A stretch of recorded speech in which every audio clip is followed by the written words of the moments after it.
A continuación hago la presentación del avance proyecto semana 3, unidad 1, políticas educativas en México, doctorado en educación, Magíster Gonzalo Pérez Rincón, presentado a la doctora Lorenza Manojat Escobar, 31 de mayo de 2025.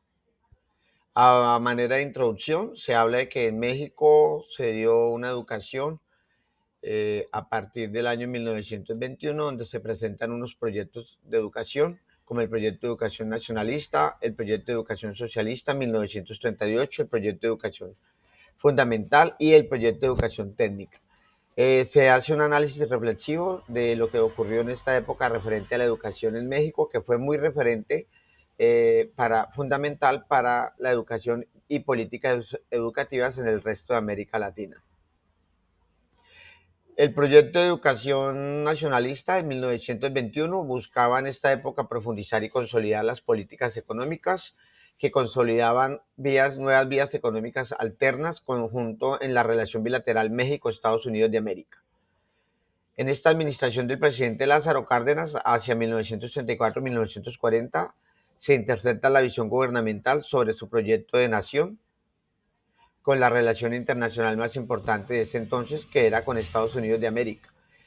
En esta época se busca es que se dé claridad sobre las demandas sociales en América Latina y este señor Castillo Nájera, embajador de México, propone, debido a sus amplios conocimientos en estadística, un nuevo proceso y para ello solicita recursos fundamentales económicos y mucho capital para poder acabar con la pobreza extrema de la zona rural. Esto se le concedió y a partir de allá se refuerza la educación.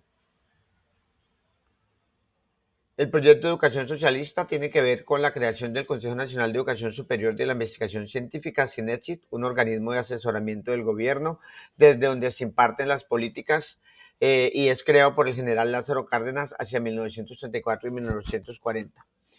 ¿Cuál era el objetivo? Aconsejar al presidente en cuanto a relación de educación y el entrenamiento profesional en investigación científica.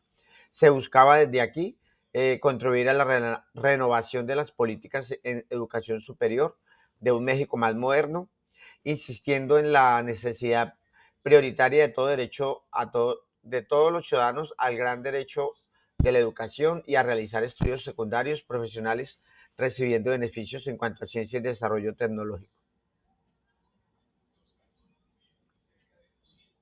El proyecto de educación fundamental está avalado durante el gobierno de Miguel Ángel Alemán Valdés, presidente de esa época.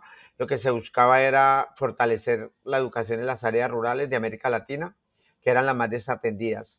Se crea la CREFAL, que busca en la cuarta conferencia de la UNESCO concebir un modelo de impartición de educación básica para los países de desarrollo de nuestro continente. Se promueve en América Latina la formación de maestros y directivos, además de capacitarlos profesionalmente. Y aquí se crean documentos didácticos con el fin de capacitar a la población rural. Y desde allí se daban lineamientos también de la política de Estado.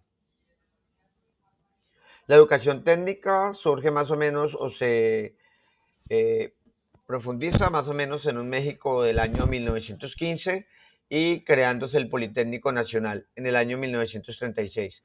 Allí se discute la forma como se debería implementar la educación técnica después de un periodo de guerra, posguerra, donde todos llegan a comunes acuerdos y se intenta resolver la situación del país y se empieza a trabajar en cuanto a educación técnica en diferentes áreas.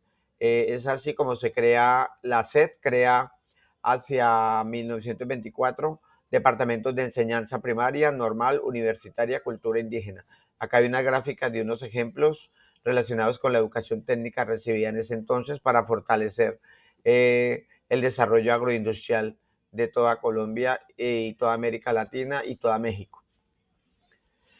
Como conclusión, la educación mexicana con sus políticas educativas influenció bastante la forma como se debía educar en América Latina, pues sus referentes son matices fundamentales y desde allí se dio origen a movimientos que generaron e implementaron nuevas políticas educativas.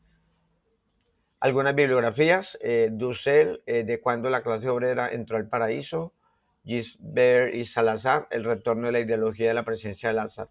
Muchas gracias, muy amables.